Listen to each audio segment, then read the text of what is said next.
اعوذ باللہ من الشیطان الرجیم بسم اللہ الرحمن الرحیم والحمد للہ رب العالمین قال رسول اللہ صلی اللہ علیہ وآلہ وسلم ان للجنۃ بابا یدعى الریحان لا يدخل منہ الا الصائمون۔ نبی پاک حضرت محمد مصطفیٰ صلی اللہ علیہ وسلم نے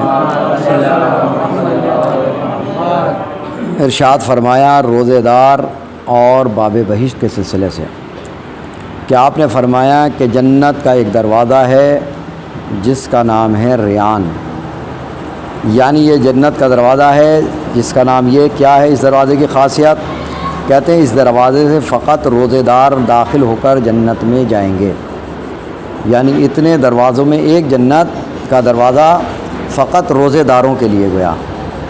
اب ظاہر ہے کہ ان کی فضیلت کے لیے کیا کم ہے کہ جنت کے دروازوں میں ایک دروازہ فقط روزے داروں کے لیے مخصوص کیا گیا، تو وہ واقعاً خوش نصیب ہیں افراد جو روزہ رکھ کر کے پروردگار عالم کے اس خاص تحفے کو حاصل کریں۔ میں نے کل یہ کہا تھا کہ تحفہ ہدیہ ہر ایک کو نہیں ملا کرتا ہے، تحفہ ہدیہ بھی انہیں ملتا جن کو لوگ یعنی قبول کر لیں، جن کو منتخب کیا جاتا انہیں ہدیہ دیا جاتا۔ تو ظاہر ہے کہ خدا کی بارگاہ کا ہدیہ ہر ایک کو نہیں ملتا، یعنی اسی کو ملے گا جس کو خدا منتخب کر لے، اور اس دروازے کے لیے جو منتخب کیا پروردگار نے کس کو منتخب کیا ہے؟ روزے داروں کو۔ لہذا روزے داروں کے لیے یہ اہم فضیلت ہے، اس پہ غور و فکر کرنا چاہیے۔ بہرحال تو روزے کی فضیلت اور اہمیت ہے یہ۔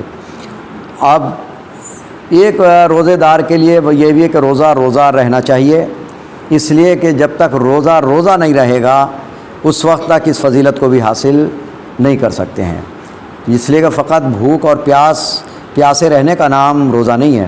اس کے لیے چند باتیں آپ کی خدمت میں ہیں کہ جو بہرحال روایات میں موجود ہیں اور خود قول معصومین بھی اس سلسلے میں ہیں۔ روزہ صرف کھانے پینے کو ترک کرنے کا نام نہیں ہے، بلکہ روزے کے کچھ شرائط ہیں جن کی رعایت کرنی چاہیے، جس کے متعلق ہمارے چھٹے امام جعفر صادق علیہ السلام آپ فرماتے ہیں کہ روزے دار کو چاہیے کہ وہ ان صفات کو اپنانا چاہیے، یعنی یہ صفات کو اپنائے۔ پہلی صفت یہ ہے کہ روزے دار کے لیے کہ جھوٹ نہ بولے، دوسری صفت یہ ہے کہ آنکھوں کے ذریعے گناہ نہ کرے، یعنی آنکھوں کو گناہوں سے بچائے۔ تیسری خصوصیت یہ ہے کہ جھگڑا نہ کرے۔ چوتھی خصوصیت یہ ہے کہ حسد سے پرہیز کرے۔ پانچویں خصوصیت یہ ہے کہ غیبت نہ کرے۔ چھٹی خصوصیت حق کی مخالفت نہ کرے۔ ساتویں خصوصیت یہ ہے کہ غصہ نہ کرے۔ آٹھویں خصوصیت یہ ہے کہ گالی نہ دے۔ نویں خصوصیت یہ ہے کہ دوسروں کو زحمت میں نہ ڈالے۔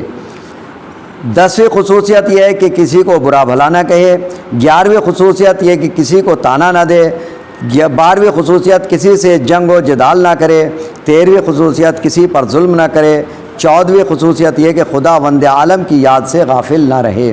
بہرحال یہ خصوصیت اگر انسان حاصل کرے تو واقعاً جب اس کا روزہ رہے گا۔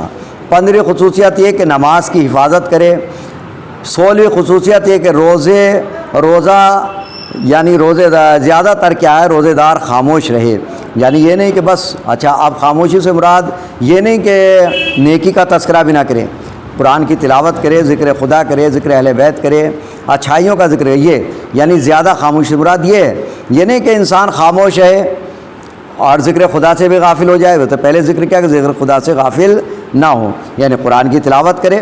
اور قرآن کی تلاوت کے لیے تو ویسی روایات موجود ہے کہ اگر کوئی یہ چاہے کہ خدا سے باتیں کرنا چاہتا ہے تو اسے قرآن کی تلاوت کرنا چاہیے۔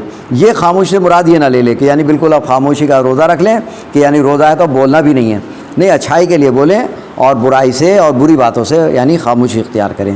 خیر، 7ویں خصوصیت کیا ہے؟ 17ویں خصوصیت حلیم اور بردبار ہونا چاہیے۔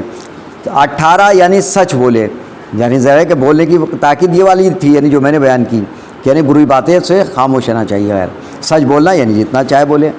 برے لوگوں سے دوری اختیار کرے، یہ نہیں کہ روزہ تو ہے اور دوست احباب ہمارے ایسے ہیں کہ جو ماحول اور کلچر ہی ان کا ہے کہ غیبتیں کرنا ان کا کام، گالیاں دینا ان کا کام اور بری باتیں کرنا ان کا کام، لہٰذا ایسے لوگوں سے دوری اختیار کرے جن سے خود برائی میں پڑنے کا خطرہ ہو، ایسے لوگوں کی صحبت سے بھی دور رہنا چاہیے۔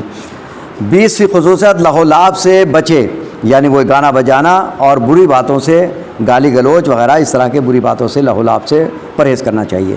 کسی سے دشمنی نہ رکھے، یعنی روزے دار کی خصوصیت یہ ہے کہ اسے کسی سے دشمنی بھی رکھنا نہیں چاہیے، واقعی روزہ تبھی ہے۔ 22ویں خصوصیت یہ ہے کہ چغل خوری نہ کرے، یعنی غیبت نہ کرے، دوسروں کی چغل خوری میں نہ رہے۔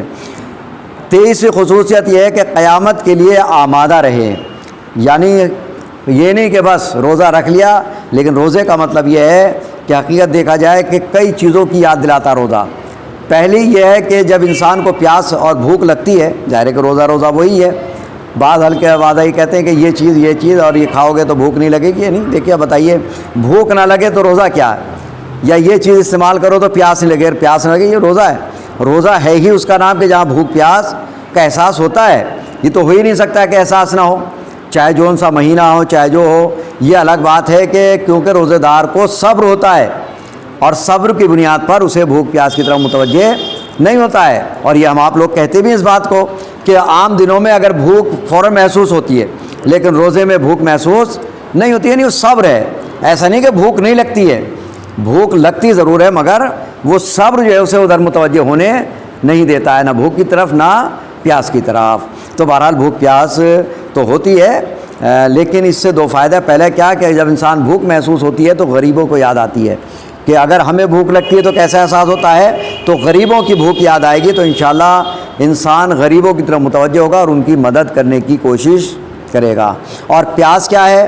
پیاس قیامت کے دن کو یاد دلائے گی۔ دیکھیے قیامت کے لیے آمادہ رہے، جب روزے دار ہوگا تو ظاہر ہے کہ اسے روزے محشر کی پیاس، جب انسان کیا ہے پیاس میں اس وقت تشنا ہوگا، بے چین ہوگا، تو وہ پیاس اس کو یاد آئے گی۔ تو روزے کے دیکھیے دنیا میں بھی فائدہ ہے کہ غریبوں کی یاد دلائے گی تو ان کی مدد پر آمادہ ہوگا، اور قیامت کی تشنگی یاد آئے گی تو یہ انسان کے لیے روزہ کیا ہے؟ دو باتوں کی طرف متوجہ کرتا ہے، دنیا میں غریبوں کی طرف اور آخرت کی تشنگی یاد دلاتی ہے، تو قیامت کو یاد رکھیں۔ 24ویں خاصیت، خدا کے دیدار کے لیے آخرت کا سامان تیار کرے، یعنی تاکہ ہم خدا کو منہ دکھا سکیں، اپنے ایسے اعمال کریں کہ خدا کی بارگاہ میں جاتے ہوئے ہمیں شرمندگی نہ ہو۔ یا ایسے اعمال انسان کو کرنے چاہیے تاکہ خدا کی بارگاہ میں، اور انسان کہتے ہیں موت سے گھبراتا کب ہے انسان سے موت اسی وقت گھبراتا ہے جب انسان گناہوں کی طرف یعنی اتنا مائل ہو جاتا ہے تو اسے موت سے ڈر لگتا ہے۔ لیکن جب انسان گناہوں سے دوری اختیار کرتا تو خدا کا دیدار کے لیے ہر وقت آمادہ رہتا ہے،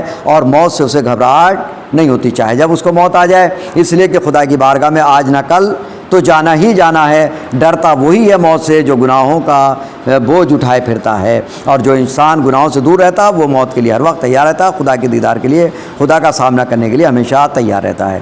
5ویں خصوصیت یہ ہے کہ عبادت اور روزمرہ کی زندگی میں خاضع ہونا چاہیے، یعنی عبادت اور روزمرہ کے امور میں اسے خضوع و خشوع ہونا چاہیے، جھکاؤ ہونا چاہیے، یعنی اگر اس کے اندر جھکاؤ نہیں ہے تو اس کی عبادت کا کوئی فائدہ نہیں ہے، تکبر کی کوئی عبادت نہیں ہے، یعنی روزہ رکھے اور اکڑ کے رہے کہ ہم تو روزے دار ہیں، ہم سے بڑا روزہ رکھنے والا کون ہے، ہم سے زیادہ عبادت کرنے والا کون ہے، ہم تو راتوں رات عبادت کرتے ہیں، دن بھر روزہ رکھتے ہیں، رات میں عبادتیں کرتے ہیں، ہم تو ہر وقت 24 گھنٹے عبادت ہی میں مصروف رہتے ہیں۔ جو تکبر نہیں ہونا چاہیے، انسان جتنی عبادت کرے یعنی خضوع ہونا چاہیے، خشوع ہونا چاہیے۔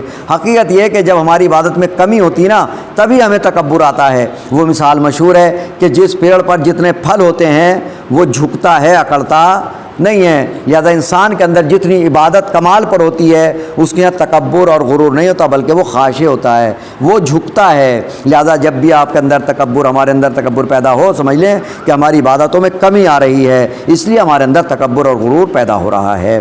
بہرحال جلدی جلدی آپ کے سامنے باتیں پہنچ رہی ہیں۔ تو یہ 24ویں خصوصیات، 25 26ویں خصوصیت کیا ہے؟ اپنے اسرار کو محفوظ رکھے۔ اسرار یعنی اپنی پوشیدہ چیزوں کو، یعنی جو غائبانہ طریقے پر وہ عبادتیں کرتا اس کو کیا کرے؟ وہ پوشیدہ رکھے، لوگوں پر آشکار نہ کرے بلکہ اسے محفوظ رکھے۔ جو پوشیدہ لوگوں پہ کیا ہوتا ہے؟ لوگوں پہ عبادت کو آشکار کر کے کیا کرتا ہے؟ اپنی عبادتوں کو محفوظ نہیں کر پاتا بلکہ وہ رائگاں کر دیتا ہے، ضائع کر دیتا ہے، لہذا اس کی حفاظت کرے۔ 27ویں خصوصیت کیا؟ اپنے دل کو یاد خدا سے بھر دے، یعنی ہمیشہ یاد خدا میں اپنے دل کو بھرا رکھے، یعنی ہمیشہ یاد خدا کرتا رہے۔ 28 خصوصیت کیا ہے؟